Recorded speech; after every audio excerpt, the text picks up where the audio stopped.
Ok. Gravando a nossa aula do dia 18/5, aula de projeto de curso. E aí, pessoal, como é que vocês estão? Viram que eu deixei lá no Moodle? Presentinho para vocês? A Bianca já viu. Débora também já viu. Eu selecionei 3 artigos, foi bem legal, viu, gente? Eu falei que eu ia escolher. Mas aí eu pensei, vai que não é bem o perfil de cada um, né? Tentei escolher artigos diversos para cada um, tá? Não sei se deu muito certo, eu espero que tenha ido direitinho, mas tentei escolher artigos com perfis diferentes e coloquei 3 escolhas. São 2 iguais? Nossa, então eu escolhi 2 vezes o mesmo. Qualquer coisa, confere lá, porque se você quiser uma terceira alternativa, é só me falar que teve um certo momento que eu estava baixando os artigos, deu problema. E aí acredito que tenha ido repetido, talvez. Tá? Então, deem uma olhada lá nas 3 opções de vocês. E aí vocês vão escolher uma única opção dessas 3, né? Claro. Não é que vocês vão ter que fazer os outros depois, não, tá, gente? Pode ficar tranquilo. Que se não escolher, vai ter que fazer? Não vai funcionar assim, não. Porque vão ser 3 seminários, né? Esse primeiro, vocês vão escolher um dos 3 que eu mandei, tá? E aí, Bianca, se tiver mesmo duplicado, eu passo uma terceira alternativa para você. Eu vou olhar lá e passo uma terceira alternativa. Certo, gente? Alguma dúvida em relação ao que é para ser feito nos seminários? Vocês querem perguntar? Querem falar alguma coisa? Quem não viu o artigo, corre lá e dá uma olhada. Cristiane, eu tinha dado uma olhada no meu, que eu escolhi já para fazer, ele é de realidade virtual, sabe? E aí ele usa aquela biblioteca de realidade aumentada que a Google criou. Aí eu até pesquisei a biblioteca, já baixei também, já executei no celular. Mas aí você quer saber, tipo assim, eu introduzo conteúdo, sabe, a ser mostrado do artigo, mostro como ele resolveu o problema dele, e faço a Isso. apresentação, mostro, trabalho algumas coisas relacionadas também, né? Não. Esse trabalho de seminários, qual que é o objetivo? A gente ter o contato com o artigo científico, né? Entender como que eles trabalham, como que é a metodologia, né? Como que se faz um artigo científico? Essa aqui é a pergunta-chave. Como que eu vou saber isso? Lendo o artigo e mostrando que eu compreendi. Então, é só isso que é para fazer, Paulo Vitor. Você não precisa aplicar, tá? Você só tem que ler, compreender e explicar esse artigo. Ah, tá, beleza. Beleza. Tá? Até baixei aqui, achei legal pra caramba. Bem Já tô no legal, Android né? Studio, já, bem legal. Teve umas de aplicação na indústria, eu não consegui colocar, assim, artigos atuais de aplicação na indústria para todos, mas quem pegou de aplicação, desse tipo de aplicação aí, tem uns muito bons, tá? Muito interessante. No meu teve 2 que eu fiquei com a dúvida qual que eu pegava, se era esse ou o outro. Então, são 3, né? Tem que escolher um, não tem jeito. Bianca tá Mas falando que a eu já internet tá tinha, ruim. eu já tinha criado um óculos de realidade virtual, sabe? Só que o caso aqui é realidade aumentada, mas já ajuda pra caramba. Aham. Então, Bianca, vocês vão ir com o slide, tá? Uma das coisas que vocês têm que colocar, assim, na primeiro slide, vocês vão colocar o artigo, né? Vocês vão colocar o título do artigo, os autores do artigo, e aí vocês vão explicar sobre esse artigo, tá? Com o slide, viu, gente? Vocês têm 20 minutos, cada pessoa vai ter 20 minutos para apresentar o artigo. E aí a gente vai fazer perguntas, né? Todos vão poder fazer perguntas. E você tem que essencialmente mostrar o entendimento sobre o trabalho que você leu, certo? Né? Procura trazer a conclusão, procura trazer quais são, o que de positivo que o trabalho trouxe, em que ele melhorou na ciência, o que ele conseguiu contribuir, certo? Aí vocês têm que mostrar o entendimento. Tá? O objetivo é o quê? A gente entender como é que se faz artigos científicos, tá? Porque a gente vai ver exemplo hoje de que trabalhar com ciência não é simplesmente chegar e fazer algo, tá? Não é assim que funciona. A gente tem uma metodologia. E aí, esses artigos, todos eles trazem muito da metodologia que a gente utiliza na área de ciência da computação, tá? eu coloquei assim, eu vou falar sobre a natureza das ciências hoje, e eu procurei colocar assim, bem abrangente. Tem uns artigos aí que são muito da área de humanas, tá? Tem outros que já são muito da área de exatas. Não coloquei tanto, assim, alguns formais, não, porque eu entendo que o curso de sistemas de informação não puxa tanto para esse lado, tá? Mas a ciência da computação permite. Sim, o documento que vocês vão produzir é um relatório sobre todas as apresentações. Ah, não, você não precisa fazer um resumo do seu, você vai fazer, aliás, do seu também, né? Mas um relatório sobre todas as apresentações. Sobre cada apresentação você vai explicar o que é, né? Você vai prestar atenção no que o colega está falando e vai explicar qual que é a essência do trabalho que ele está apresentando. Né? Quais são as conclusões, coloca ali o principal é um relatório, tá? Não é um resumo, gente. É um relatório sobre a apresentação, porque você vai fazer não olhando para o trabalho do colega, mas olhando só a apresentação do colega. Certo? E tem que fazer de todos, viu, gente? Todo mundo faz de todo mundo. Aí eu fiz um sorteio lá, e alguns alunos foram sorteados, eu acho que Bianca foi, né? Não me lembro, eu sei que deu muitas meninas, acho que a Bianca e a Débora foram sorteadas. Minha filha que me ajudou nesse sorteio, viu, gente? Para apresentação online. Os outros podem gravar, porque nós não vamos conseguir fazer todas as apresentações online, fica muito tempo. Mas a gente consegue fazer aquela quantidade de apresentações. Aí, quem foi sorteado nessa rodada, sai do sorteio da próxima rodada. Tá? E assim sucessivamente, porque são 3, né? Vão ser 3 grupos, então. Nesse primeiro momento, são aqueles alunos. Depois, no segundo momento, outros, e depois outros. Aí, todo mundo apresenta gravado e todo mundo vai apresentar online, né, durante o encontro síncrono. Certo, gente? Mais alguma pergunta? Tá? É importante esclarecer todas as dúvidas hoje, porque é muito rápido, né? Passa tão rápido. Professora, Sim. eu não sei se a senhora já respondeu essa pergunta, mas é que eu não sei ainda. É porque eu olhei aqui o meu e tem 3 PDFs aqui. Aí eu posso escolher um desses e fazer o Isso. relatório, é isso? Isso, exatamente. Ah, sim. E aí esse relatório é só explicando o que está falando e tudo mais. Isso, vai explicar de cada um dos trabalhos apresentados, inclusive do seu. Então, eu tenho que fazer o meu trabalho e depois, quando as pessoas forem apresentar, eu tenho que fazer um relatório de Isso. cada um deles. É relatório, isso. É somente um relatório falando de todas as apresentações. Aí você vai separar o trabalho, tal, coloca lá o título, né? E aí coloca o nome do aluno que apresentou. Aí você faz o relato. Professora. Sim. Por que esses documentos estão em inglês? Então, gente, no Brasil a gente não tem revistas, tá? Nós não temos revistas que tenham uma qualidade suficiente em português, tá? Aí quando a gente fala de ciência, a nível de ciência da computação, a gente vai para periódicos internacionais. E às vezes, assim, por mais que ele pode ser da China, ele pode ser da Argentina, pode ser de onde for, vai ser em inglês, tá? A ciência fala inglês, Jaqueline. Infelizmente, a gente tem que se adaptar, certo?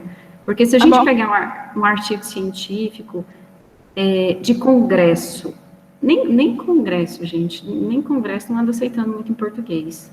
A ciência de verdade, é isso aí, viu, gente?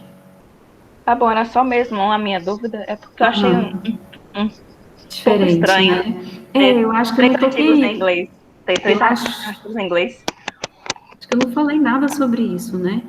É assim que funciona, gente. As principais revistas.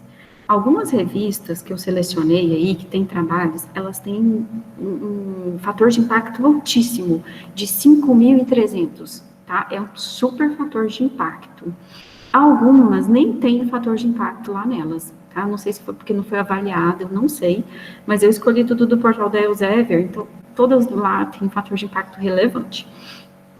Tá, e esse fator de impacto, para vocês terem ideia, o pessoal aqui da área de agrárias, eles publicam em periódicos que o fator de impacto é 0,2, tá? E aí existe uma classificação da CAPES que isso, na área deles, não importava, tá? Isso aí podia ser a classificação A, porque a Qualis, ela classificava, agora mudou um pouco, era A1, depois A2, depois B1, B2, B3, B4, B5 e C. Tá? A classificação era essa. Agora mudou um pouquinho porque o B esticou bastante, o A também deu uma esticada, e agora a gente tem mais classificações. Mas, né, essa revista e algumas revistas que eu escolhi, né, esse pessoal da Agrárias publicava lá um 0.2, o artigo era, fator A, nós temos revista aí com fator 5.000, a gente fala, né, o número, mas se a gente for traduzir para essa nomenclatura que a CAPES usa, fica, gente, só um instante, pararam. 5,2, né? Então, entre 0,2 e 5,2 tem uma grande diferença. E na área de ciência da computação é assim, tá? O fator de impacto, são poucas as revistas, então acaba sendo um fator de impacto muito grande. E é muito difícil de publicar nessas revistas. Tá sem áudio? Vocês estão me escutando? Sim, tudo certo. Ah, tá. Deve ser alguma coisa na sua conexão aí. Tava fazendo barulho aqui, gente, porque tem dois pestinhos aqui custosos fazendo bagunça. Então, não sei se vocês conseguiram entender sobre isso, né? É diferente, tá? As áreas são diferentes. A ciência da computação é diferente das agrárias, tá? Não tem comparação, ou seja, o trabalho que o cientista da computação tem que fazer para publicar um artigo desses é muito maior, né? A gente não tem revista A em português, não tem nenhuma. Né? A é o melhor que existe, segundo a classificação da CAPES. A gente não tem nenhum em português. Acho que nem B não tem em português, tá? Não tem. E já em outras áreas vocês conseguem encontrar revista que seja A, que seja B, B1, B2, né? Em português. E aí uma coisa que, ultimamente, nos últimos anos, a CAPES ela tem procurado corrigir essa discrepância. Aí uma das coisas que acontece é que, para a gente, publicar um artigo numa conferência tem o mesmo valor que publicar numa revista. Publicar em revista é muito difícil, viu, gente? Eles são super chatos. Você corrige a coisa 1 milhão de vezes, o artigo às vezes leva 1 ano para poder ser avaliado, tá? Então, é bem enjoado mesmo. O nível de exigência é muito grande. Tá? E esses artigos que eu trouxe para vocês escolherem são todos de revista. Tá? São todos de revistas relevantes. Em inglês, gente, não tem como, tem que usar tradutor, tá? É isso aí. Então, vamos lá, né? Gente, tem mais alguma pergunta sobre o trabalho? Se quiserem perguntar, se quiserem falar alguma coisa, pode falar. Não? Pode colocar no chat também, gente, se tiver dúvida. Tá, então, para os que chegaram depois, o que é o trabalho?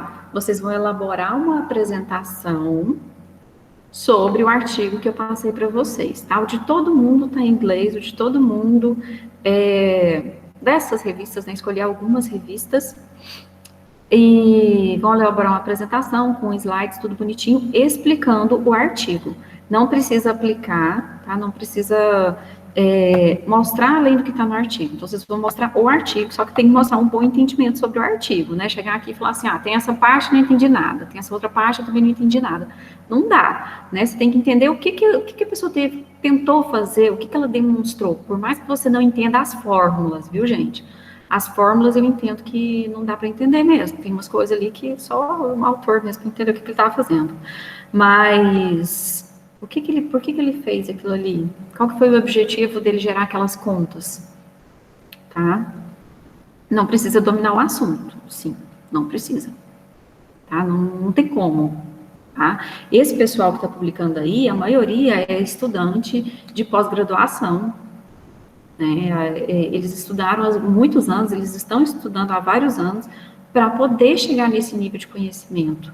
Eu não espero que vocês consigam entender 100% do que eles fizeram, tá? Mas, pelo menos ali, conseguir explicar o que ele fez, tem que ser possível. Ah, ele utilizou algoritmo evolucionário para poder estimar qual que é o melhor ponto de uma função de aproximação do calor numa chapa, tá? Por exemplo. Então, aí, tem que saber explicar mais ou menos, né, o que foi feito, mais ou menos não, bem explicadinho, né, gente? Qual foi a intenção do artigo. Tá? E aí, alguns foram selecionados para apresentar o trabalho, os outros que não foram selecionados vão fazer o quê? Vão gravar o vídeo e entregar. Tá? Os que foram selecionados apresentam no dia da aula, que eu vou marcar a data, vai ser no próximo módulo. Tá? Eu posso deixar para outra semana que vem a gente tem aula, e aí na outra semana, que é a segunda semana do módulo 2, aí não tem jeito, gente. Aí vocês têm que apresentar na terça-feira. Beleza? Gente, se tiver mais perguntas aí, pode colocar no chat, tá? Eu vou começar aqui a aula. O sorteio tá lá no muro, professora? De quem vai apresentar? Tá todo mundo. Tá? E vai ter uma pastinha lá com o seu nome, com os artigos que eu escolhi para você. O sorteio tá lá na direção da atividade. Eu postei lá em atividades, tarefas. Tudo lá, de todo mundo. Eu acredito que eu não tenho esquecido ninguém, não. Porque alguns alunos não frequentam. Talvez eu tenha deixado um de fora que eu sei que realmente não frequenta. A minha lista, né, lá do Moodle é grande. Mas acho que não faltou ninguém, não. Tá todo mundo. Até alguns que não frequentam, que eu pensei que às vezes pode aparecer, eu coloquei. Tá, gente? Qualquer pergunta que vocês quiserem fazer, pode colocar no chat. Aí depois a gente volta aí. Eu vou continuar aqui, onde eu parei, porque eu preciso dar um conteúdozinho hoje. Apesar que assim, a gente estava tendo uma discussão muito rica sobre o projeto de curso, né, que estava sendo bem interessante, o pessoal ficou com medo, né, acho que ele não ficou com medo, mas, gente, não tem que ter medo não, tá? Isso aqui eu já falei, acho que isso aqui eu falei também, e parei aqui. Trabalho de conclusão em graduação. Se ele for tecnológico, tem uma natureza diferente de um trabalho que é científico. Tá? No caso do curso de vocês, que é Sistemas de Informação, ele admite algo que seja mais voltado para tecnologia também. No caso dessa tecnologia, você tem que demonstrar que você aprendeu tudo e desenvolver algo utilizando aquelas tecnologias, aquilo que você aprendeu. Esse é um trabalho tecnológico. Já o trabalho científico, ele é diferente, porque ele tem que ter a metodologia que a gente utiliza em ciência da computação. Tá? E em ciência da computação, é um tipo de ciência que ela não admite achismos, tá? Se você supõe alguma coisa, você tem que embasar isso em dados, né? E geralmente também não é suficiente coletar dados. Você chegar aqui e fazer uma pesquisa ali, estimar, por exemplo, quantos alunos que jogam, sei lá, fala o nome do jogo aí pra mim, gente.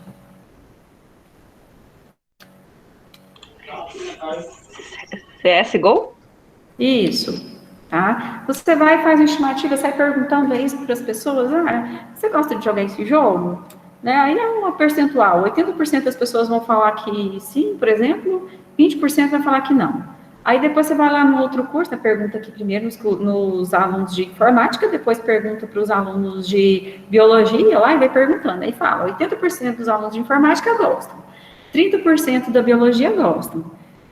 Quer dizer, qual que é o significado disso? Você fez uma coleta de dados, foi uma coleta extensiva, você pesquisou na instituição inteira, mas não significa absolutamente nada, tá? Em ciência da computação, esse tipo de trabalho não é admitido. A gente não pode simplesmente coletar dados. A gente precisa analisar esses dados também, tá? É claro que esses dados têm que ter alguma relação com a nossa área, né, que é a nossa área mãe, que é essa área da ciência da computação. Então, assim, geralmente a gente parte de uma hipótese, geralmente não, sempre, né? Você estabelece uma hipótese, olha, eu acredito que esse jogo, ele não é nada popular entre os alunos da área de humanas, ou, não, melhor não, né, humanas que a gente tem pouco aqui.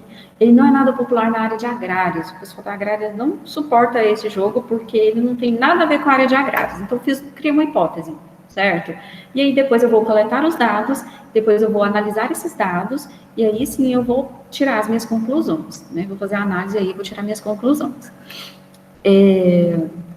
Então, basicamente, essa é uma das maneiras de se fazer trabalho em ciência da computação. Eu não preciso necessariamente, a gente vai ver isso, fazer trabalhos dessa natureza. Eu posso desenvolver o trabalho que lhe apresenta uma solução para alguma coisa? Posso. Eu posso fazer um trabalho de investigação sobre métodos? Posso também, tá? Ele me dá essas opções, né? A gente tem essas opções na área de ciência da computação. A gente não tem que ficar preso somente na análise de coisas, mas também é uma possibilidade. Do nível de graduação, então, é admitido que você traga uma solução para alguma coisa, ou que você investigue algo relativamente simples, né? Já no mestrado, você tem que apresentar algo novo, tá? Alguma coisa nova, um fato novo, algo que seja, né, diferente. Já no doutorado, até porque no mestrado não dá tempo, gente, é muito rápido, o mestrado são 2 anos, você fica ali 1 ano fazendo disciplina e depois você tem somente 1 ano ou então 6 meses para a sua dissertação de mestrado. Mesmo assim, você tem que trazer alguma coisa nova para o mundo, né? Algum conhecimento novo. Já no doutorado, você não só tem que trazer algo novo, mas que seja melhor. Você tem que mudar o mundo, de certa forma, né? Mudar, mas dentro de um contexto assim bem limitado. Você tem que melhorar o que a gente chama do estado da arte. Por exemplo, para reconhecer a espécie das folhas, a gente tem ali sistemas que fazem até 95%. Você tem que conseguir 96%, tá? Ou 95,1%, já é uma melhoria, certo?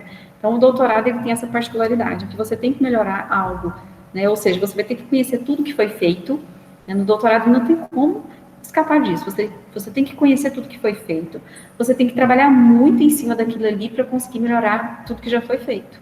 Tá? Não é muito rápido, não é muito simples, não. O doutorado leva 4 anos.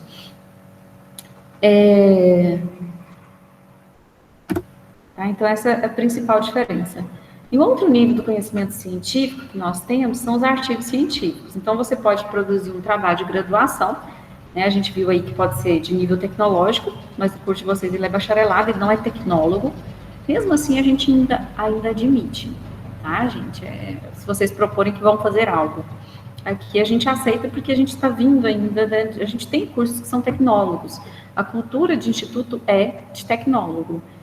Ou seja, para a gente não tem nenhum problema, tá? Mas se a gente for levar o pé da letra, muitas vezes, quando o curso ele é bacharelado, não se admite, né? Aqui tudo bem. E o artigo científico, o que ele é? Ele é a maneira que você vai utilizar para poder mostrar o conhecimento para o mundo.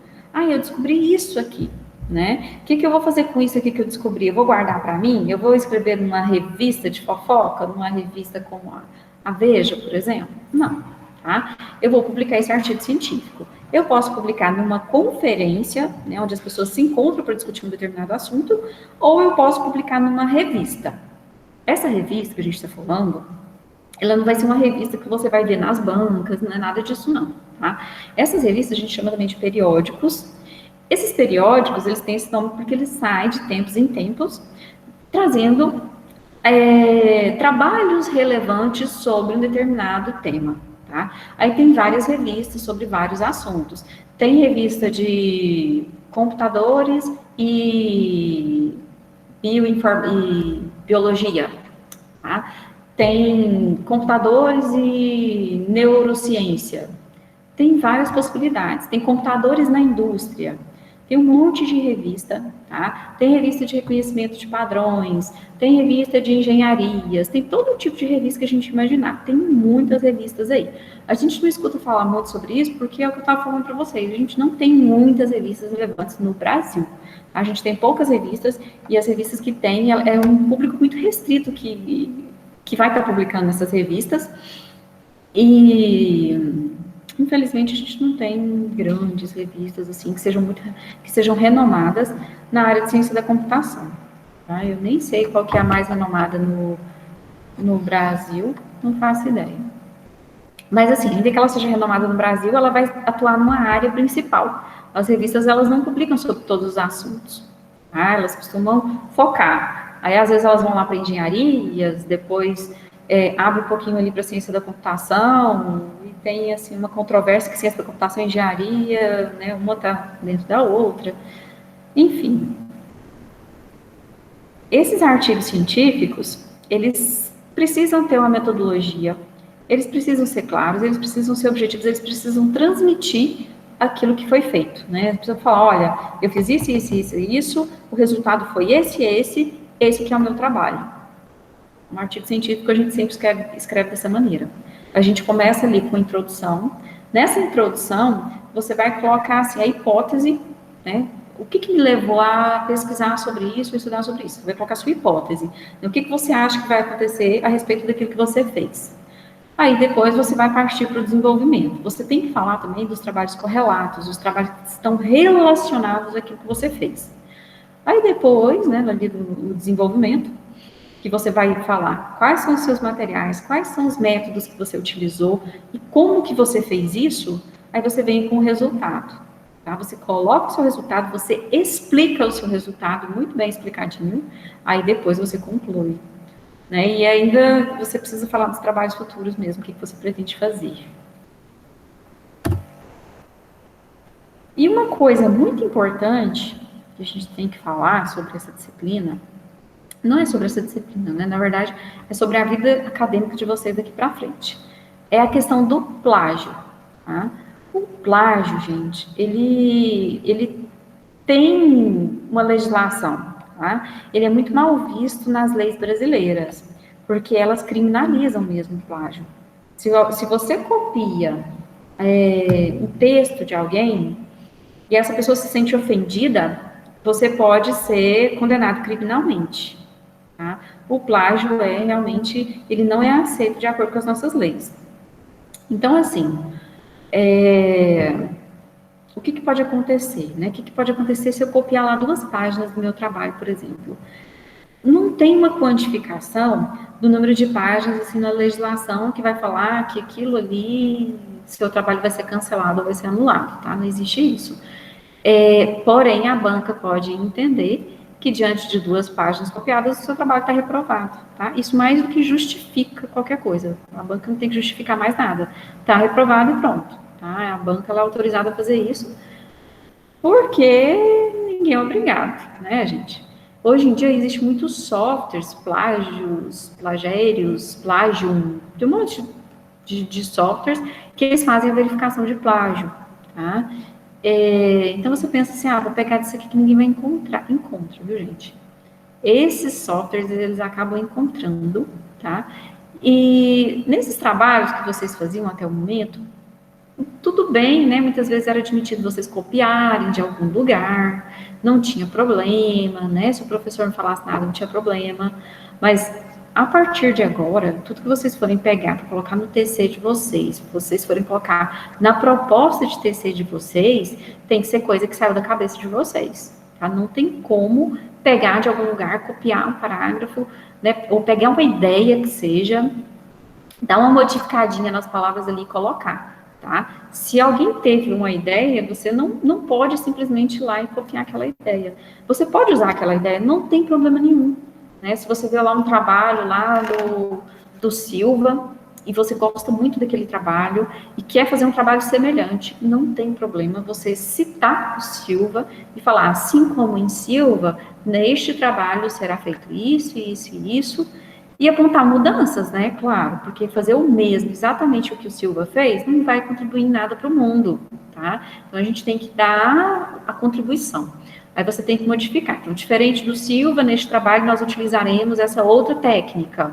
Ou nós partiremos de um princípio diferente do Silva. Tá? Não tem problema. A questão é, você pode usar material de outro, pode, né, usar ideias de outro, porém, cite, né, informe de quem que é, de onde você tirou. E se eu quisesse copiar um texto, né, alguém deu uma definição que é perfeita para o conceito que eu quero definir. Como que eu faço? né? Eu não quero inventar uma definição, e nem deve, viu, gente? Nós não devemos ficar inventando definições. Às vezes a gente dá a nossa interpretação para a definição, também não é algo interessante, tá? Nesse caso, o que eu vou fazer, então? Eu não posso copiar. Você pode copiar. Só que aí, quando você for copiar, você vai colocar entre aspas, tá? Você vai colocar entre aspas, você vai recuar à direita se tiver mais de 3 linhas. Se tiver menos de 3 linhas, você não precisa nem recuar, você coloca no texto mesmo. Coloca aspas, coloca no texto e pronto, e cita de onde você tirou, né? O nome do autor. E caso tenha mais de 3 linhas, aí você vai recuar à direita, colocar uma fonte menor, e aí você vai deixar a citação lá com o nome do autor no final. Tá? Não tem problema fazer isso, mas a gente também não fica colocando muito disso em textos na área de ciência da computação. A área de humanas, eles fazem isso o tempo inteiro, né? Nós fazemos um pouco menos, mas... Tá aí, ó, gente, tem até o número da lei 9.610, de 88, tá? Essa lei que fala sobre o plágio, e fala aqui dos itens protegidos por leis, as circunstâncias que caracterizam ou não o plágio.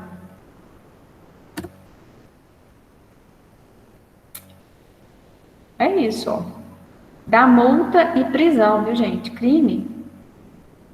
Tá? Então, muito cuidado aí na hora de vocês pegarem materiais, né, que foram escritos por outros autores.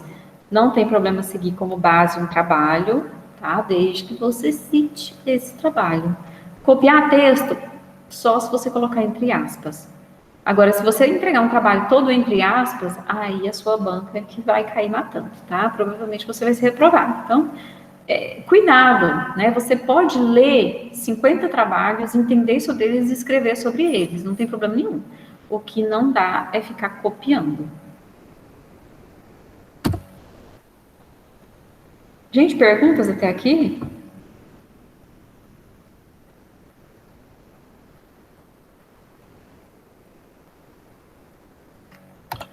Não, até agora tá ok, professora. Beleza. Tá, tiver perguntas também pode colocar no chat. Isso aqui é aquela ficha de avaliação que eu mostrei para vocês na aula anterior, tá? Não vou discutir ela de novo, não. Só para vocês entenderem que a relevância do tema, né, que a adequação do título do corpo do trabalho é importante, clareza e objetividade do resumo, a estrutura do trabalho e assim por diante. A apresentação, ela é tão importante quanto o trabalho escrito, tá? Aí, não vou falar disso aqui não, eu vou pular para outra coisa agora, e depois eu volto nisso.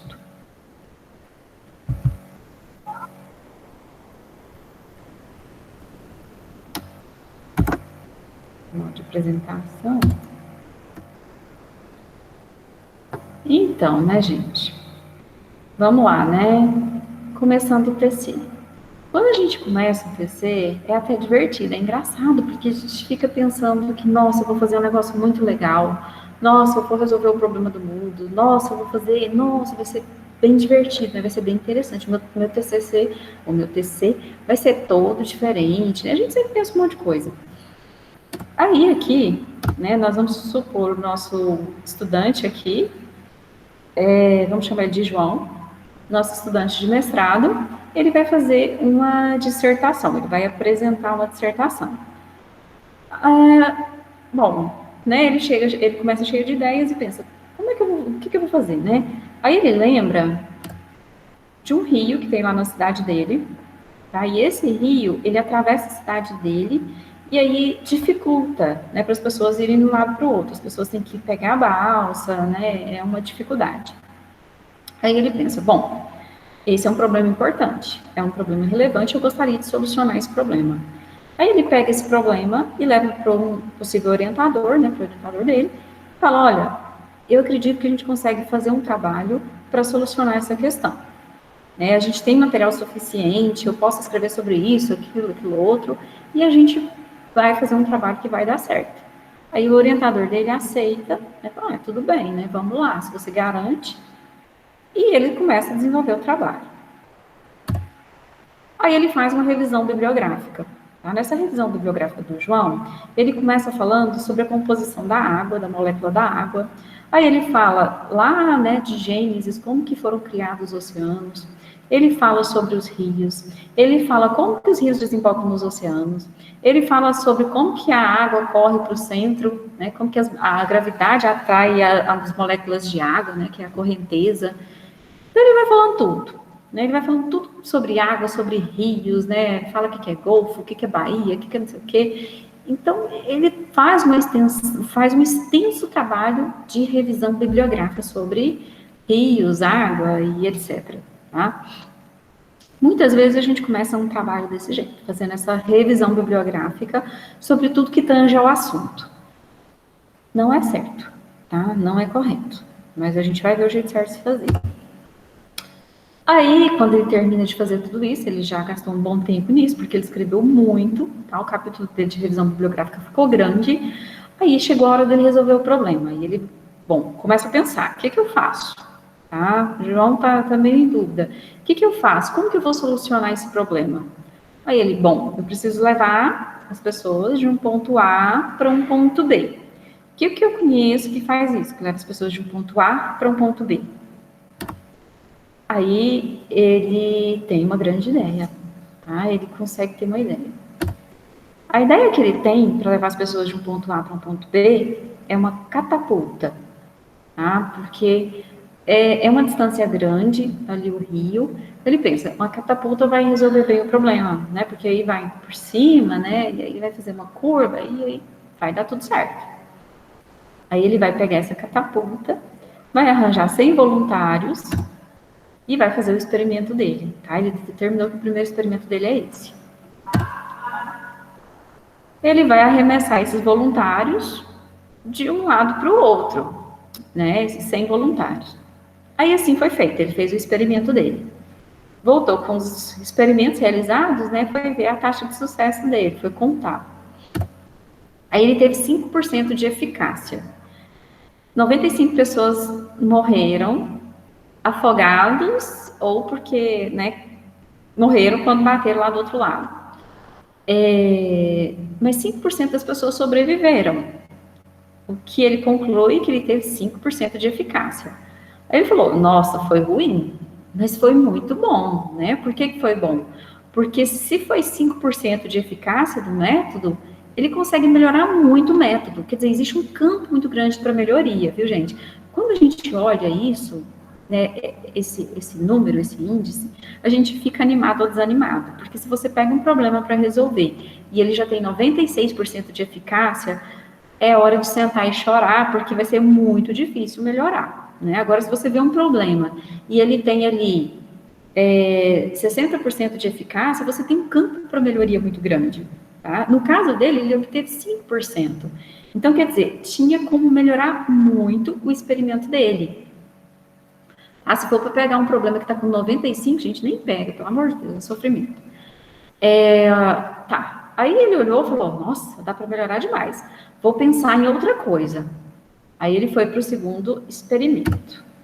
No segundo experimento, o que ele bolou foi o seguinte, vou colocar um paraquedas nas costas das pessoas. Né? Aí ensina a pessoa direitinho como é que abre e tal. Quando arremessar, aí a pessoa tem que abrir o paraquedas no momento certo. Se ela abrir no momento certo, ela consegue concluir a travessia com segurança. Beleza.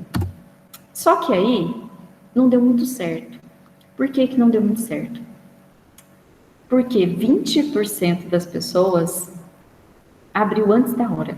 Tá? E como abriu antes da hora, aí caía na água, a correnteza levava, a pessoa afogava. Já 30% ficou tão aterrorizado, ficou tanto medo, que não lembrou de abrir, né? Caiu, estatalou lá do outro lado. Aí ele olhou, pensou, ora, mas olha o que está acontecendo. O paraquedas, ele está acabando com 20% aqui da minha taxa de sucesso. Ele está destruindo 20% da taxa de sucesso. Então, o que eu vou fazer? Eu vou tirar o paraquedas. Vou tirar. E aí, ele melhorou o método dele. Aí ele já estava com 50% de eficácia. Ele já melhorou muito o método. A ideia dessa vez foi colocar um colchão de ar lá do outro lado. Aí ele colocou um colchão de ar, aí arremessava as pessoas, não tinha paraquedas, não tinha perigo da pessoa abrir antes e cair no rio. Colocou um colchão, e aí ele conseguiu 95% de eficácia. Ele conseguia jogar todas as pessoas para o outro lado, né, mas 5% das pessoas ainda caíram fora do colchão. Né, talvez pelo nervosismo, e a pessoa se debatia demais, né, durante o arremesso. E aí, né, ele ficou muito animado, 95% de eficácia, e ele, uau, consegui, né? Então ele falou, é hora de parar e escrever sobre os resultados. Ele já não tinha mais voluntários para fazer os experimentos, por motivos óbvios, né? Aí ele foi escrever. E escreveu tudo, contou como é que foi, né, e tal. E aí ele pensou, bom, eu deveria, né, pensar numa maneira de controlar para que as pessoas caíssem só no colchão, porque aí se eu fizer isso, eu melhoro o meu índice, né? Só que aí ele não tinha mais tempo. Então o que ele fez? Ele colocou como trabalhos futuros, tá? Muitas vezes a gente coloca isso nos trabalhos, a gente sempre coloca trabalhos futuros. Tá? O trabalhos futuros é algo que você pretende fazer, o que você pode fazer, né? Às vezes alguém lê o seu trabalho e fala assim, vou fazer antes dele, e ainda faz, né? Pode acontecer também. O que ele resolveu fazer, né?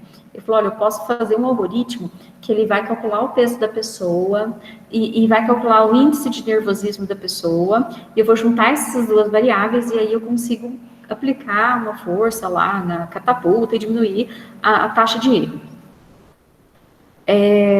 Colocou lá como trabalho futuro. Entregou o trabalho, né, para o orientador dele e falou, agora, né, foi um sucesso total o meu trabalho. E aí foi ver o que deu. E, né, não deu tempo de fazer a conclusão e o resumo. E agora, gente? Não deu tempo de fazer a conclusão e o resumo, ele fez tudo. Será que ele está aprovado? Será que ele está reprovado? O que vocês acham?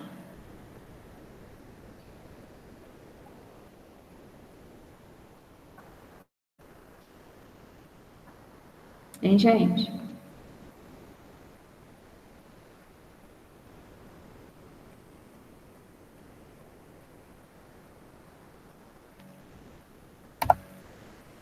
Aprovou ou reprovou?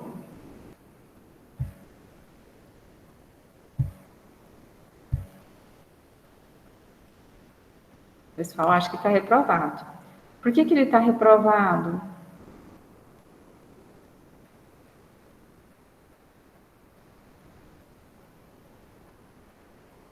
Mas por que será que ele está reprovado, gente? Porque faltou a conclusão e o resumo? Ele conseguiu 95% de eficácia. Isso é um índice altíssimo. Você acha que ele reprovou? Matou muita gente. É verdade. Em momento algum, ele consultou o orientador dele. Isso, muito bem. Olha o que aconteceu, né? Reprovou, né? Aí fica sem entender, porque 95% é muita coisa, mas ele cometeu vários erros, tá? O primeiro erro, realmente, foi isso mesmo que o Wilson falou. Não voltou a falar com o orientador dele, né? Ele foi tirando, ele falou no primeiro momento, falou, vou fazer isso aqui, né? Vou resolver o problema. E pronto, não voltou a falar com o orientador e ele cometeu erros metodológicos ao longo da execução do trabalho. Tá? Muitos erros. E um desses erros foi que ele não revisou, não fez uma revisão bibliográfica. Porque se você se propõe a falar de uma certa coisa, se você propõe uma solução para alguma coisa, a primeira coisa que você vai fazer é estudar sobre essa solução que você está propondo.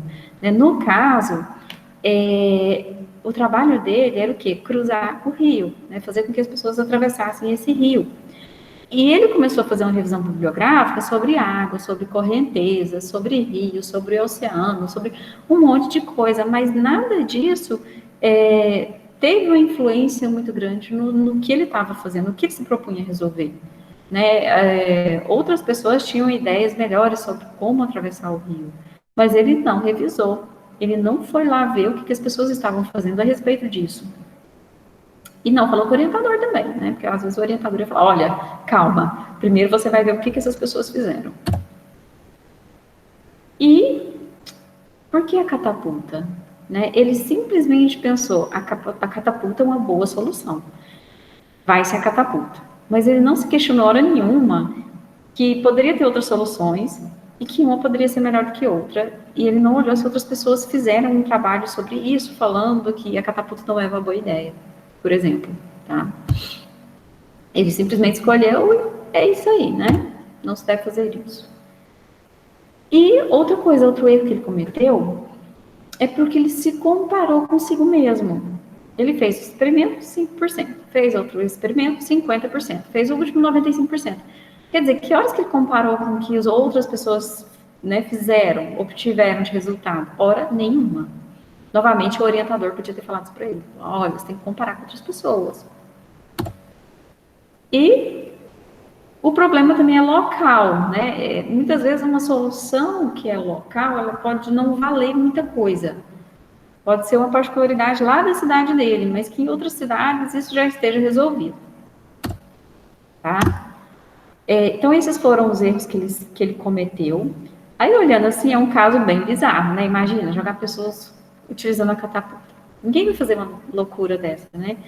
Mas, assim, é exagero? Parece exagerado, mas se a gente mudar aqui o contexto e colocar alguma outra coisa, a gente vai ver que existem vários trabalhos que são feitos dessa maneira.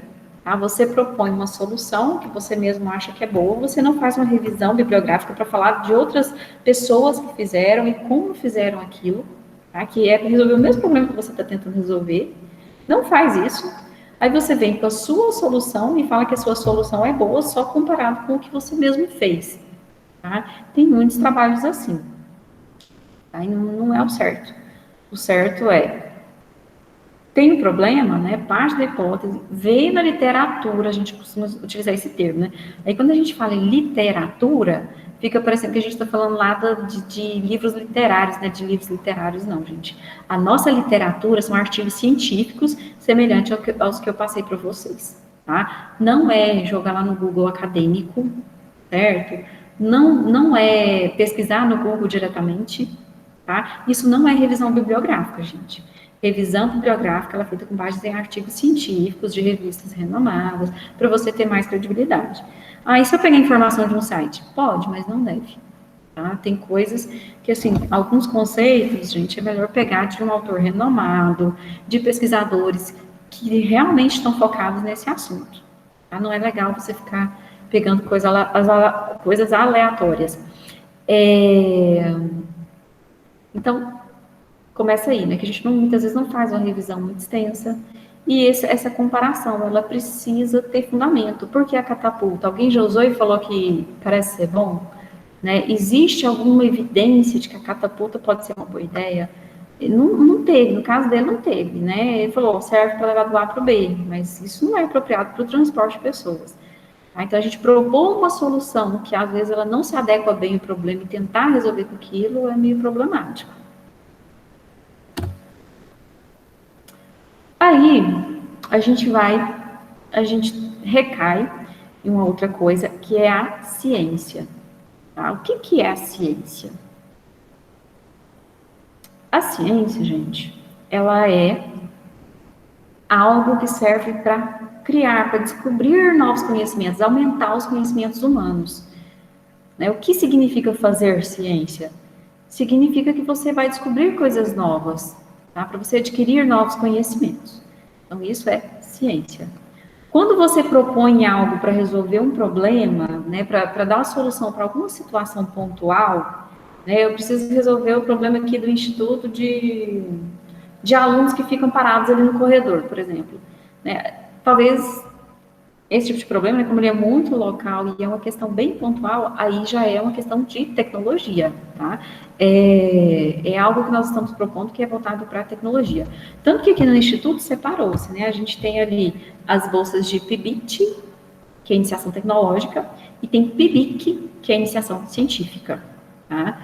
Quando você está falando de PIBIC, aí a gente tem essa questão da ciência, tá? De você adquirir novos conhecimentos. E para adquirir novos conhecimentos, você tem que partir do que já existe.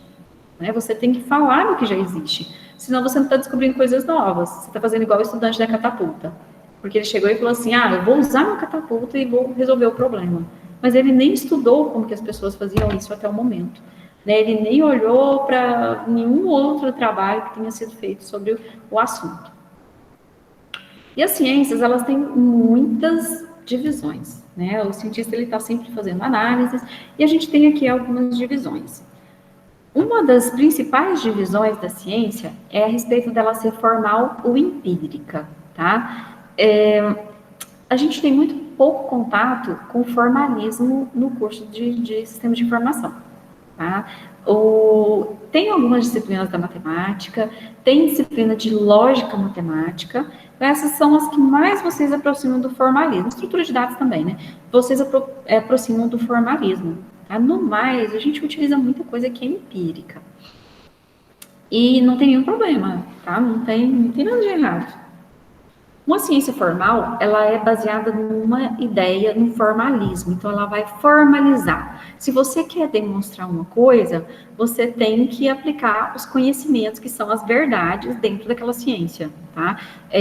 Você vai aplicar os axiomas, os teoremas, né? Geralmente, ela é baseada nisso. A gente faz isso lá em lógica, né? A gente faz isso aí, a questão de decidibilidade, na matemática também. Cálculo racional lá em banco de dados também a gente faz isso. A gente tem esses formalismos. A gente tem regras que regem ali e a gente vai aplicando essas regras para demonstrar alguma coisa ou demonstrar que não é aquilo, tá? Demonstrar que é diferente daquilo que se supunha. Então, essas são as ciências formais, aquela que a gente consegue usar formalismo. Já uma ciência empírica, a engenharia, muitas vezes, ela tem muito empirismo, tá? Essa ciência empírica, ela vai basear nas observações.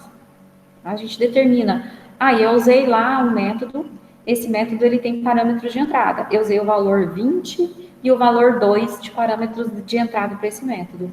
O que significa esse valor 20 e o valor 2? Eu não tenho a menor ideia, mas eu sei que eles funcionam. Como é que você sabe que eles funcionam? Porque eu apliquei aqui com 100 casos, né, 100 experimentos, e obtive um bom resultado. Tá? Então, esses são os valores ideais. Isso aí é o que a gente chama de empirismo, é algo que a gente observa, né, que a gente percebe a partir dessas observações. Tá? Então, são a partir dos fenômenos do mundo real. E essas ciências empíricas, elas se dividem em duas, que são as naturais e as sociais, tá? As naturais, que são aquelas derivadas da natureza mesmo, que acontecem na natureza, por exemplo, quando você pega ali a física, a química, a biologia, né, elas são ciências que são empíricas, porque elas são baseadas não em regras, mas sim em observações, tá? Mas que são da natureza, são fenômenos da natureza. Aí a gente tem um exemplo aqui, né, questões relacionadas ao hardware das máquinas são, se a gente fosse classificar, ciências empíricas naturais. Por quê? Porque sofre influência da questão da tensão, né, da energia que é fornecida para o equipamento. Então, a gente acaba recaindo aí em ciências empíricas naturais. E a gente tem também as ciências empíricas sociais, tá? Que é onde a área de ciência da computação acaba se aproximando da humanas. A área de ciência da computação, ela tem essa característica, ela se aproxima de muitas coisas. Ela pode ser uma ciência formal, quando você está trabalhando, por exemplo, com estrutura de dados, e ela pode ser uma ciência empírica social, que é totalmente o inverso, né? Quando você está trabalhando com engenharia de software, por exemplo, porque em engenharia de software, a gente vai ali para muitos pontos em que a gente está falando de aspectos sociais, a gente começa a envolver o fator humano, né? A gente fala muito do fator humano quando a gente está trabalhando com engenharia de software. E aí isso acontece também, né, na informática, na educação, comércio eletrônico, e às vezes, alguns aspectos de inteligência artificial também acontecem, né? Quando a gente tem sistemas multiagentes e eles interagem semelhante a sociedades, né, a algo relacionado à sociedade. E aí a gente tem a ciência da computação como uma ciência social. E a gente tem também a computação científica, que é uma mistura disso aí tudo. Ao mesmo tempo que ela vai ter um modelo matemático, né, a construção do modelo matemático, ela também tem a simulação, tá, que seria mais semelhante, né, próximo de uma ciência empírica. Ela acaba misturando, né, e tem programas de mestrado, de doutorado, que trabalham muito com essa computação científica. Mas essa não é a única classificação, tá? Porque quando a gente fala assim, essa ciência, ela é uma ciência exata, e ela é também uma ciência empírica, tá? Nesse caso, não, tá? Mas é possível a gente ter duas classificações, tá? A gente pode ter várias classificações. Né, a gente tem as ciências puras e aplicadas. Uma ciência pura, ela não se preocupa com a aplicação, tá? Ela existe por si só, você está fazendo o que você propõe, você faz porque você quer demonstrar algo, que você quer fazer algo, porém você não está preocupado se isso vai se aplicar em algum momento, né? Se vai se aplicar neste momento, por exemplo. Já uma ciência aplicada, não. Tudo que é feito, né, tem que ter alguma aplicação, tem que ter algum motivo. Aí a gente tem as engenharias aqui como ciências aplicadas, porque tudo que é feito na engenharia é para aplicar, né, é para envolver uma aplicação. Aí, por exemplo, a gente tem lá a engenharia da computação, a gente tem vários aspectos de engenharia dentro da ciência da computação. Aí ela se aproxima aqui dessa aplicação. Tá? Então, quer dizer, a ciência da computação, ela tem todas as classificações, vocês vão ver que elas estão em todas as classificações, porque aqui quando a gente falou das ciências formais e empíricas, ela pode ser formal e ela pode ser empírica. E a empírica tem uma outra divisão, que é natural e social. Eu tenho ciências naturais, empíricas naturais na ciência da computação? Sim, algo que envolva hardware de máquina. Eu tenho ciência empírica social na ciência da computação? Sim, né? Tem vários exemplos aí. E tem também computação científica, que é meio que uma mistura, né? Tem também. Aí, quando a gente parte para essa outra classificação, ciências puras e aplicadas, também tenho, tá? Eu também tenho a ciência da computação nessas duas vertentes. Tem ciências exatas e inexatas, tem hard e soft também. Tá? Então, as classificações são diversas, depende da maneira que você olha. Aqui, gente, exatas e inexatas, é assim, a ciência exata, eu sempre consigo prever o que vai acontecer, tá? Eu sempre sei exatamente como que as coisas vão ocorrer, porque é uma ciência exata, né? A matemática é uma ciência exata. E temos também as ciências inexatas. As ciências inexatas, você não consegue dizer exatamente, precisamente, qual que vai ser o resultado, tá? A meteorologia, por exemplo, é uma ciência inexata, né? Você olha lá a previsão do tempo, vai chover às 4 horas. Nem sempre chove às 4 horas, né? Pode ser que demore um pouco mais, ou que a chuva caia um pouco mais cedo. Porque é uma ciência inexata, né? Existem coisas que conseguem se estimar, porém não dá para estimar tudo. E a lógica, por exemplo, é uma ciência exata. Tem também a ciência hard e soft, tá? Qual que é a diferença das duas? A ciência hard, tudo que é feito tem que ser demonstrado, tá? Muito bem demonstrado, muito bem comprovado. Você vai comprovar através de números, o que pode ser empírico, ou você vai demonstrar através de uma formalização, tá? E aí ela se torna a ciência formal também. E a soft? Tá? Na soft, você não precisa demonstrar tudo. Você pode vir com um estudo de caso, por exemplo. Você pode falar, olha, com essa pessoa aqui aconteceu assim. Então, aquilo ali, você demonstrar que com aquela pessoa foi assim, você consegue aceitar que é possível, você consegue aceitar aquela teoria porque aconteceu com alguém. Tá? Então, esse tipo de ciência é a ciência soft. A ciência hard, que é o caso da medicina, por exemplo, não dá para aceitar com base em um caso, né? Igual o pessoal saiu fazendo aí. A vacina da AstraZeneca, ela causa trombose, tá? Se aconteceu com 2 pessoas, por exemplo, e você quer falar que causa trombose porque aconteceu com 2 pessoas, não, você está enganado, tá? Uma ciência hard, ela não admite esse tipo de dado, ela exige que seja feita uma amostra maior, tá? Ela exige que seja feita uma comprovação adequada. Hoje mesmo eu estava lendo lá sobre o caso de Covid, os casos de Covid lá em Manaus. Eles fizeram uma pesquisa lá, que foi elogiada, tá? Mas que depois eles viram que tem alguns problemas, que mostrou que tinha 87% dos contaminados com a variante P1. E mostrou também que 31% dos casos eram de reinfecção. Além disso, mostrou outras coisas também, né? Mas vamos nos ater a esses 2 números. 87% era da variante P1 e 31% era reinfecção. Só que como que foi feita essa pesquisa? Foi feita somente com os doadores de sangue. Tá? E os doadores de sangue tinham um detalhezinho importante, que é, eles estavam fazendo exame de COVID. Mas se eles estavam fazendo exame de COVID nos doadores de sangue, criou-se um viés. Né? Que viés que foi esse? As pessoas que estavam achando que estavam com Covid, elas estavam procurando o banco de sangue para poder fazer o exame, porque lá elas conseguiam o exame, às vezes a rede pública não conseguia. Então, esse foi um viés. Aí, no caso, assim, se a gente for aceitar, né, que esses números aí, falar que tá ok, não tá, gente. Na medicina, a demonstração é hard, precisa de muitas provas. Né, e aí, o grupo acabou sendo limitado, 238 pessoas apenas. E esse grupo também, ele não era representativo, tá? Por quê? Porque criança, gestante, idosos não doam sangue.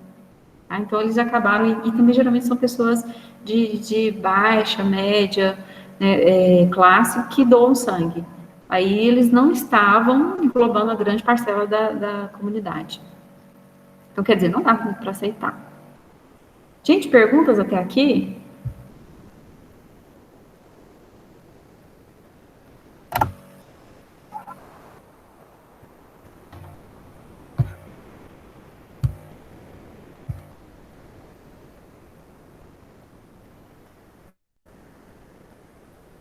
Ah, tá. A gente tinha falado era daquele problema lá do João, né? Pois é. Não, aí isso aí eu já respondi, né? Gente, perguntas até o momento? Tá, então, essa classificação das ciências, quando alguém fala assim para você, por exemplo, olha, você é um estudante de sistemas de informação. O tipo de ciência que vocês desenvolvem é uma ciência... alguém levantou a mão? Gente, pode falar aí, pode colocar aí no chat também, tá? É um tipo de ciência que ela é inexata. Isso é muito relativo. A gente viu aí que tem várias classificações da ciência. E, como estudante de sistemas de informação, que é uma área filha da ciência da computação, a gente faz tudo que falar dentro da ciência da computação. Você pode ir para qualquer vertente que você quiser, porque a ciência da computação, ela conversa com todas as áreas. Aí, à medida que ela conversa com todas as áreas, ela pode se tornar praticamente uma ciência da área de humanas, né? Ela pode se tornar algo da área de humanas. Ao mesmo tempo, ela pode ser formal como a matemática. Né? Então, tudo depende de qual vertente, para onde que você vai. Tá? A ciência da computação, a gente tem ali métodos em que a gente aplica dentro da ciência da computação. A gente leva a coisa da área de humanas para dentro da ciência da computação. Ou, às vezes, o contrário, né? A gente faz alguma coisa para resolver um problema da área de humanas, por exemplo. Tá? Então, a gente tem aí, a gente viu que não briga um com o outro, né? Uma ciência, ela pode ser hard e, ao mesmo tempo, empírica, né? Geralmente ou ela pode ser formal e, ao mesmo tempo, ser inexata, meio improvável, mas, né, são coisas que uma não exclui a outra, porque não é uma classificação que é única. Depende do ponto de vista de quem está classificando a ciência, né? Se você quer classificar em formal, então é formal ou empírica, certo? Exata e inexata. Mas elas permitem nuances aí, se a gente misturar tudo, certo? Deixa eu ver o que mais que eu quero falar aqui. Agora eu vou voltar lá onde eu tinha parado. Beleza. Mas a gente falou um monte de coisa aí sobre ciências, né? A gente falou aí das ciências. Eu tenho, por exemplo, teoria da computação. Teoria da computação, ela é formal, tá? E lá dentro eu tenho, por exemplo, uma máquina de Turing. Quando a gente fala de hardware, né, a gente falou que a gente tem as ciências naturais ali, que quando a gente tem coisa relacionada a hardware, a gente tem uma ciência natural. Mas se eu falar, por exemplo, uma máquina de Turing, né, quem nunca escutou falar sobre isso, vai pensar, então é uma ciência natural. Não, máquina de Turing é formal. Por quê? Porque é formal. A máquina de Turing, ela é exata, ela é precisa, ela não sofre influência de nada, tá? É o mecanismo de computação ideal. Ele tem memória infinita e tudo funciona perfeitamente numa máquina de Turing, tá? Ele é um conceito, ela não é uma máquina de verdade. É um conceito que a gente usa lá nas linguagens formais e autônomas. Então, assim, a ciência da computação, ela vai ao longo dessas classificações aí. Bom, e aí, né? A ciência da computação, ela está em tudo, eu acabei de falar isso. E ela pode ser tão próxima às ciências humanas, e ela pode ser classificada em todas essas vertentes. Eu não posso dizer seguramente que ela é uma ciência formal, não posso dizer seguramente que ela é uma ciência empírica, social, tá? Porque ela é todas as coisas ao mesmo tempo. Depende qual área dentro dela que você vai partir. Então, quais são os principais assuntos que eu tenho dentro da ciência da computação? Sobre o que eu vou falar? Sobre o que eu posso falar? Aqui eu coloquei 25 temas, tá? Que existe e que vocês podem partir para um deles. Ah, mas eu posso achar outros. Alguns aqui estão meio genéricos, outros não. Se a gente for, né, dividir aqui ou classificar, né, a gente pode encontrar subtemas que sejam mais interessantes. Coloquei, não tem ordem de preferência e de importância não, viu, gente? Eu coloquei assim, aleatório esses temas. Computação em nuvem, internet das coisas, né, que são temas muito atuais. Eu acredito que, assim, não está ordenado, mas se a gente fosse pegar aqui dos 6 principais temas, esses 6 primeiros são os mais importantes. Tá? Computação em nuvem, internet das coisas, big data e análise de dados, aplicações inteligentes, né, que é a inteligência artificial, que teve um boom aí muito grande nos últimos anos também. Aprendizado de máquina, machine learning. Aí tem gente que vai falar assim, mas o machine learning ele é uma parte da inteligência artificial. Sim, né, mas a inteligência artificial a gente tem outras coisas também, então é relativo. IA e processamento paralelo, tá? Porque um dos grandes desenvolvimentos da IA é a partir do processamento paralelo. Autônomos, né, que são os robôs, os drones, os veículos não tripulados, também está gerando um grande burburinho, né, as pessoas estão falando muito sobre isso, estão estudando muito, estão desenvolvendo, né, inclusive tem um projeto aí dos meninos que é sobre isso, né, do Adam, do Anderson. Temos também computação quântica. Há poucos anos aí falou muito sobre computação quântica, porque alguém, a IBM chegou e falou, olha, temos o computador quântico. Agora o pessoal está quietinho, não está falando muito sobre isso, né? Sustentabilidade, novos modelos de negócio, também uma tendência muito grande. Segurança da informação e cibersegurança, muito tendência, assim, dos últimos meses, né, com a pandemia. A gente está tendo muita demanda em cibersegurança. Bitcoin, blockchain, bem que são assuntos recentes, né? As pessoas ainda são inseguras sobre isso, sobre o que vai acontecer. Bitcoin sofre, né? Às vezes sobe muito, de repente dá alguma coisa, cai. Recentemente teve uma queda muito grande. Desenvolvimento para dispositivos móveis. Algoritmo de análise e predição econômico, né? Também é uma tendência, porque as pessoas agora estão conseguindo atuar no mercado financeiro, pessoas comuns, né, não precisa mais ter um intermediário. Algoritmos de análise e predição, eu falei agora, processamento de linguagem natural, reconhecimento de voz, né, a gente teve um desenvolvimento muito grande nos últimos anos. Mineração de dados, redes sociais, tá? Muitos padrões foram descobertos, foram percebidos através das redes sociais, e muita coisa ainda pode ser percebida. Tá? Até a questão de marketing, gera dinheiro isso, né? Marketing por meio das redes sociais, tem todo um esquema, não é à toa que a gente fica vendo certos anúncios que estão relacionados a gente tem bolhas, né, nas redes sociais, e isso acaba gerando interesses, né, gerando uma determinação dos seus interesses, e aí você acaba vendo coisas que estão relacionadas ao seu interesse, não é à toa. Alguém fez isso, né? Existem algoritmos para isso. Programação paralela, desenvolvimento de jogos, realidade virtual e hologramas, gente, hologramas.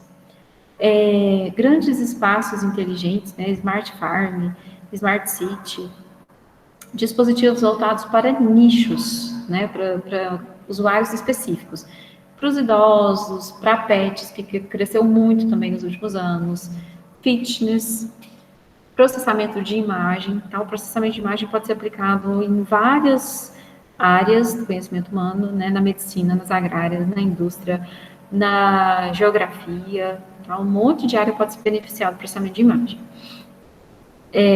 Georreferenciamento, geoprocessamento, impressoras 3D também, o pessoal tem, né, desenvolvido aplicações cada vez mais interessantes envolvendo impressora 3D, imprime desde comida a casas, instrumento musical, e aplicações em geral, tá? Aplicações, desenvolvimento de aplicação nunca vai cair de moda, porque sempre tem aplicação que pode ser desenvolvida. Tem sistemas de gerência agrária, pecuária e pesca, sistema de gerência voltado para medicina, área de saúde, né, aplicação voltada para medicina, área de saúde, sistemas para auxílio aprendizado, às vezes envolvendo necessidade especial, né, o público com TDAH, por exemplo, sistema de apoio, predição e reorganização de emergências e desastres naturais, e várias outras possibilidades de aplicação, e bens virtuais. E aí, com esse cenário de pandemia, né, nós temos coisas que estão muito em alta, né, que o pessoal está falando muito. Aí a gente tem impactos aí, né, do que vai acontecer, o que eu espero, né, se eu quero fazer um TC que vai de encontro a essa nova realidade que a gente está vivendo, aí a gente tem, né, um impacto negativo em curto prazo. Dispositivos de consumo, servidores, armazenamento, serviços de TI, né? Esse é o impacto a curto prazo. A gente vai ter mudanças em relação a isso. E o impacto positivo a curto e médio prazo, né? O impacto negativo é que esses itens, né, vão sofrer com todas as demandas da pandemia. Já o impacto positivo, está escrito errado aí, né? Software e ferramentas de comunicação unificada. A gente teve uma evolução até mesmo dessas, do Google Meet, por exemplo, né? Surgiram novos recursos aí do Google Meet. Software de virtualização e colaboração, serviços de nuvem, redes, Big Data e análises, e serviços de TI, segurança. Tá? A tendência é que eles melhorem, mas eles, claro, vão sofrer um tempo aí até melhorar, dentro dessa perspectiva aí de uma maior demanda. Aí o impacto positivo em médio prazo em IoT, em realidade virtual, realidade aumentada, inteligência artificial, smart office e segurança. Então essas áreas aí, elas tendem a receber maior atenção pelas dificuldades que estão passando e para as melhorias que vão acabar tendo, né, de acordo com a necessidade, de acordo com a demanda. E a gente tem também a tendência aí, né, de DevOpsSec, né, que é aquele desenvolvedor que vai trabalhar, né, um desenvolvedor hardware que trabalha desenvolvendo software de maneira segura, prevendo questões em relação ao sistema operacional, dados e algoritmos também, a gente tem tendência a desenvolvimento de novos algoritmos para prever ali, para analisar dados, e ferramentas de colaboração. Tá? Então, a pandemia, ela mexe com essas questões aí. E, bom, eu vou finalizar, gente. Aliás, perguntas, né, primeiro. Tá? Quer dizer, as possibilidades são muitas, tá? Muitas mesmo. E, em função da pandemia, a gente tem aí áreas que vão receber foco, tá? Ferramentas de Smart Office, colaboração, muito mesmo. Né? Tem gente que fala que a educação nunca mais vai ser a mesma, que vai mudar muito, né? Quais vão ser esses caminhos? Não sabemos, né? Geralmente quem aponta esses caminhos é o pessoal da pedagogia, e esse pessoal da pedagogia não manda bem nas tecnologias, não.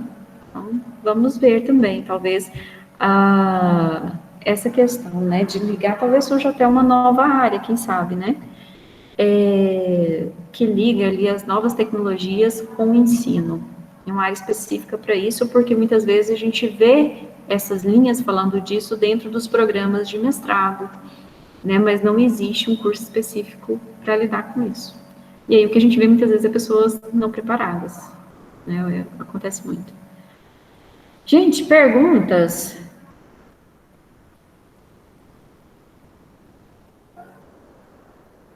Sim, todos eles. Tá? Todos eles são temas bons, temas atuais, que tem muito o que fazer. Tá? Em todos eles tem bastante coisa para fazer.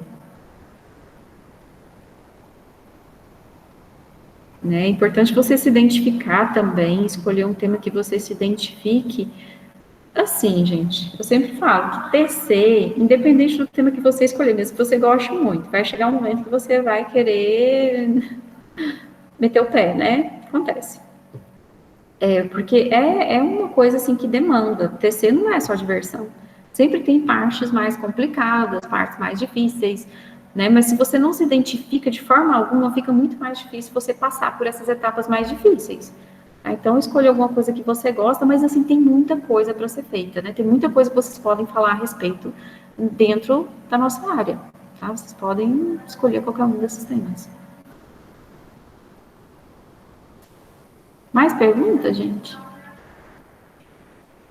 Tá? Começa a trabalhar no artigo para ontem, né? Quem não abriu, quem não olhou, Jaqueline já falou aí, né, gente? Tá tudo em inglês, tudo tem que traduzir primeiro, né? Se conseguir ler sem precisar de tradutor, ótimo, mas é muito difícil, você acaba tendo que pegar algumas coisinhas ali quando você não está estudando na área. Depois que você acostuma com os termos técnicos da área, você já não usa muito tradutor, né? Você já vai lendo direto, mas leva um tempinho para acostumar e aí você já começa a ler normalmente. Gente, não havendo mais perguntas, tá? Eu vou encerrar, porque a gente tem uma reunião do colegiado agorinha. E por hoje é só, pessoal. Isso é tudo. Tá? Bom dia a todos, uma boa tarde a todos. E tendo dúvidas, manda, viu, gente? Não fica com dúvida e não fica esperando até o próximo encontro, não. Porque se for esperar uma semana, não dá. Tchau, tchau, pessoal.